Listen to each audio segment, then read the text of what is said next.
time to get my boots on. Now, I know a lot of you like to wear, like, I know a lot of people like to wear their hiking boots, but honestly, for a steel toe, these are the absolute best boot I have ever worn. And I've worn steel toes for 21 years. And like, these are the only ones that I've ever had that literally don't need to be broken in. And yeah, they actually happen to have these on Amazon, so I'm gonna leave a link in the description in case you guys want to check these out. But I highly recommend these boots. They're like really lightweight and super comfortable, and they're actually a pretty good price, surprisingly. So yeah. Hey guys, I'm Harrison Phil, and today I'm going to show you my chopping technique and safety tips so you can chop with confidence and make injuries near impossible.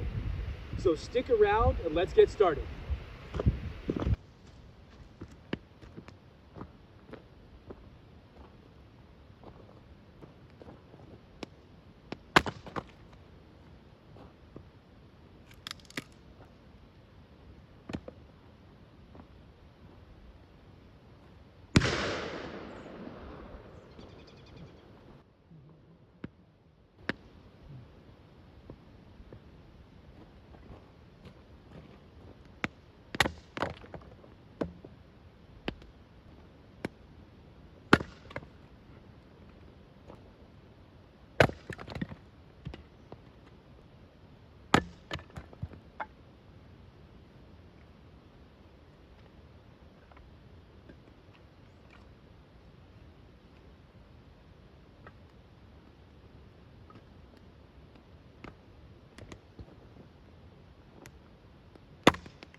All right.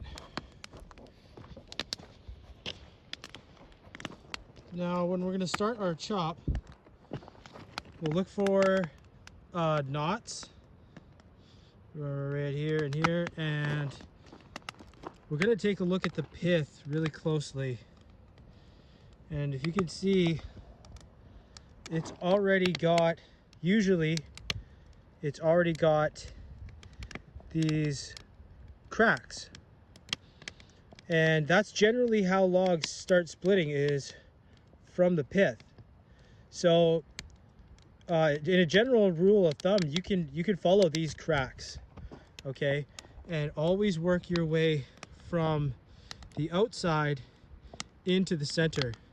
So what I'm going to be doing is I'm going to be hitting my axe, like here is that crack, and it is going basically this way.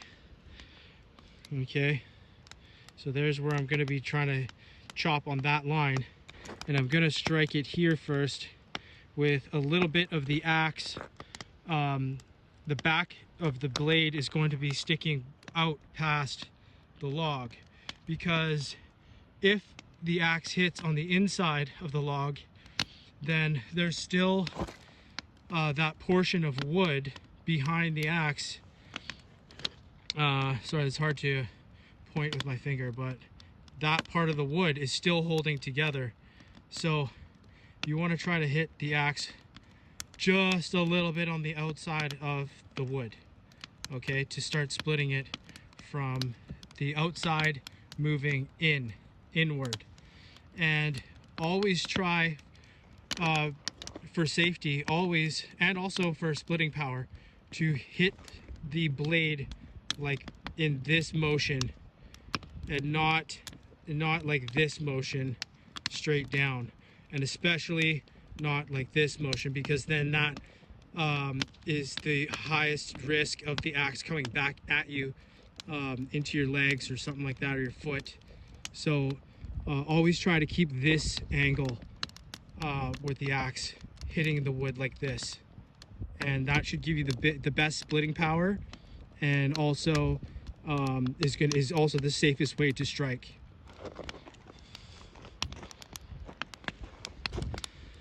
Now that line is in between these two knots, so that crack is good. So I'm going to be hitting it, you know, right there.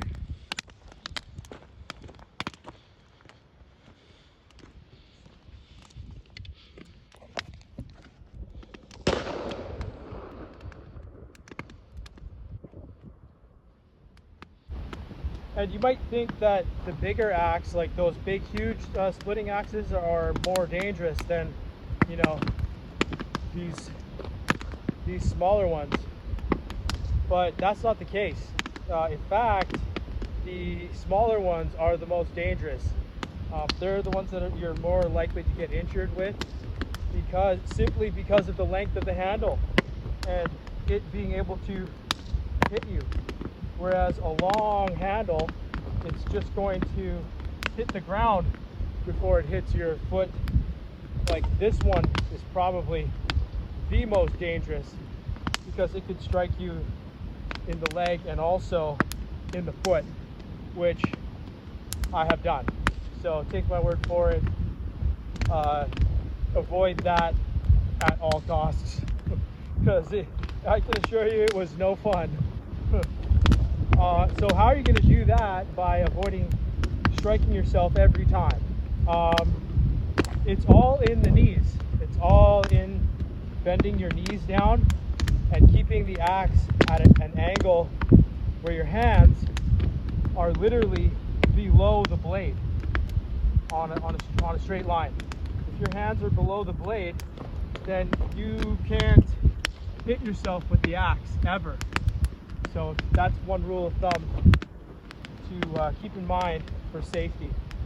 If you have your hands above the blade, you can 100% hit yourself and injure yourself.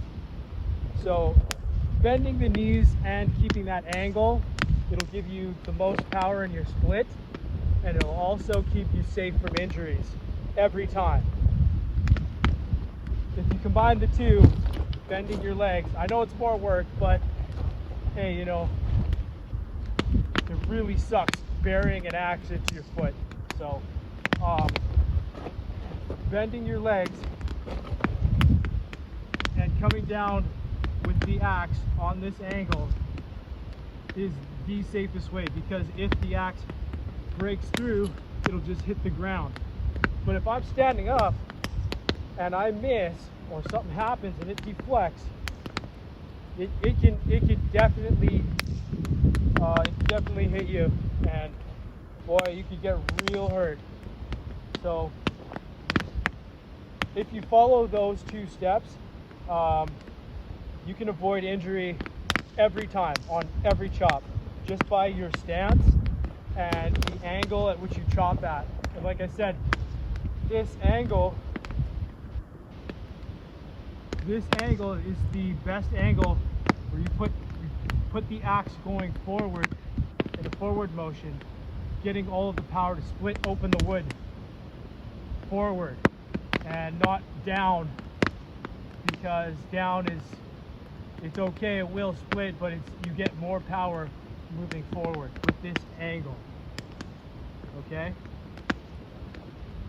So you just start with your legs. You can start with your legs straight, and then just remember to bring them down like this, so that you can't hit yourself no matter what. Okay?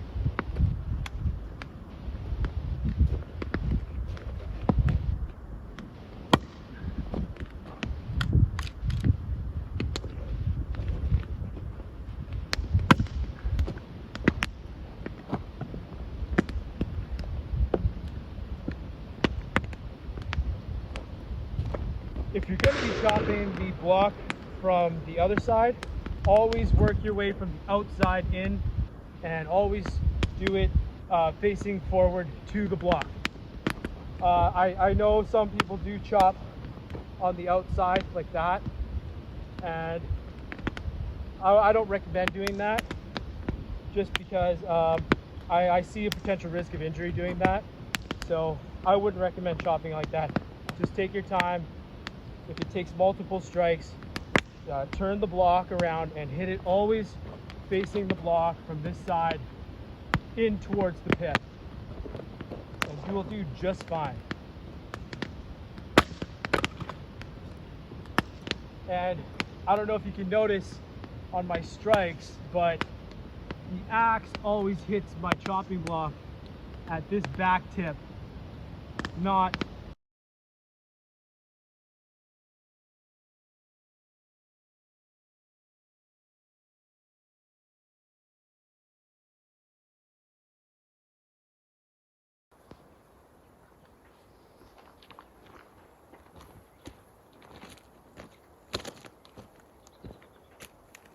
Hey guys, I'm Harrison Phil, and today I want to show you my chopping technique so you can chop safely and also be efficient and good at chopping some wood.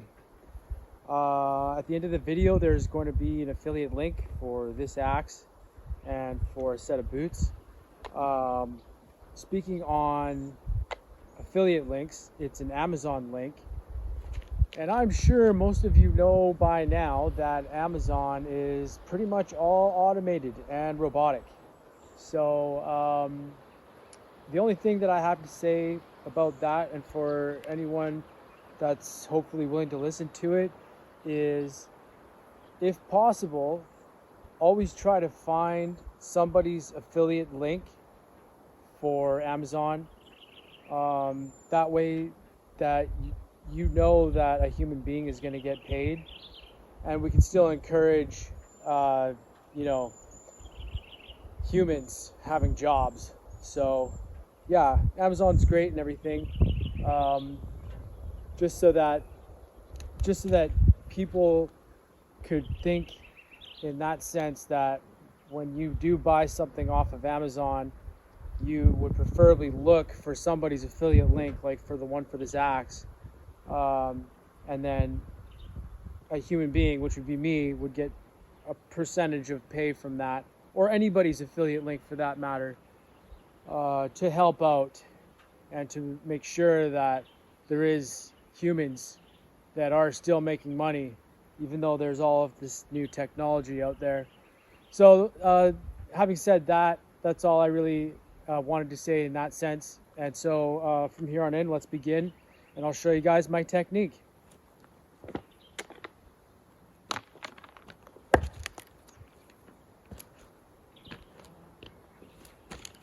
So I've kind of went over the chopping, the splitting, and so let's get into the kindling and tinder stuff. So like I've said before, always try to chop in towards the center from the outside, as we talked about on that angle. And let's get some pieces going.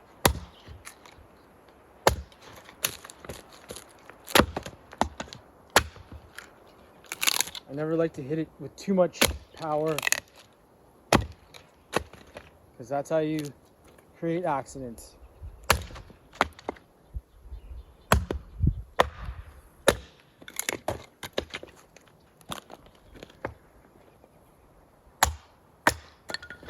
Now, when I'm splitting these small pieces of tinder, that one's got a knot in it.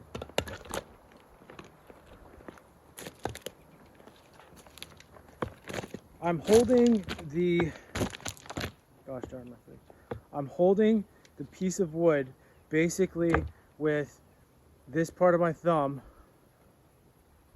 and when I swing at this lightly to this side of the wood, working my way closer, you'll notice that I'm gonna move my hand completely off the piece of wood. And after the axe splits the wood, it normally, generally is gonna fly over this way, and all I do is catch it and then put my hand back like this again. Okay? Try to get a close-up of this.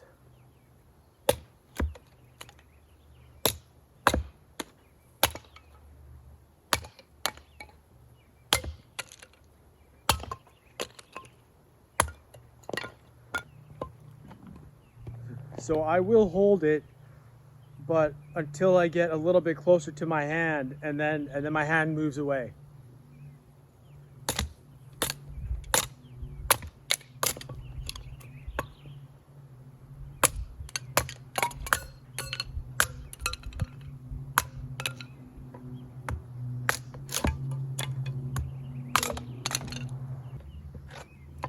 Right, and we're just gonna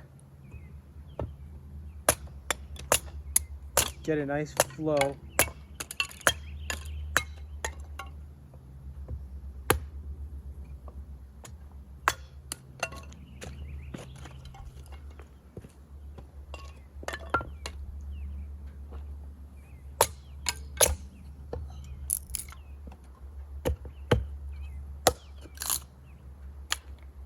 Got these little knots in there, and they're hidden in these older pieces of wood, just fine.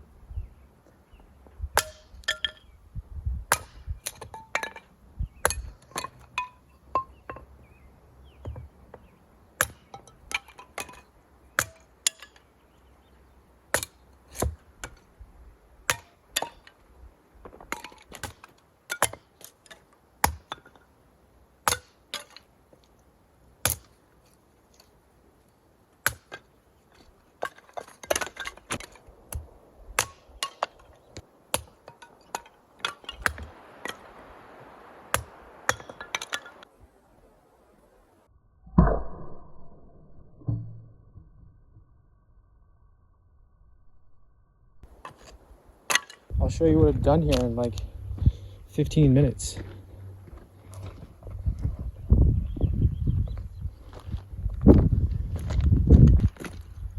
All right, now let's just I'll just show you quickly how to make some quick tinder. You can basically use any dry wood that you want, anything, and I just shave it with the axe like this.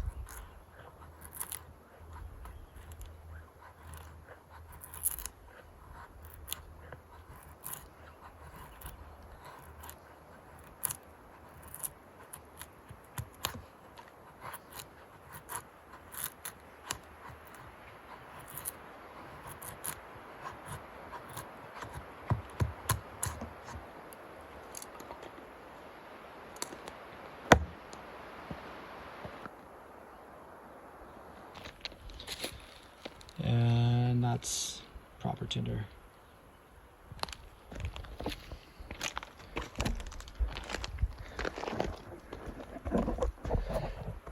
All right, well, thanks for watching, guys, and don't forget to get yourself outdoors and have some fun, and check out those affiliate links and any other shopping that you do find yourself looking for on Amazon.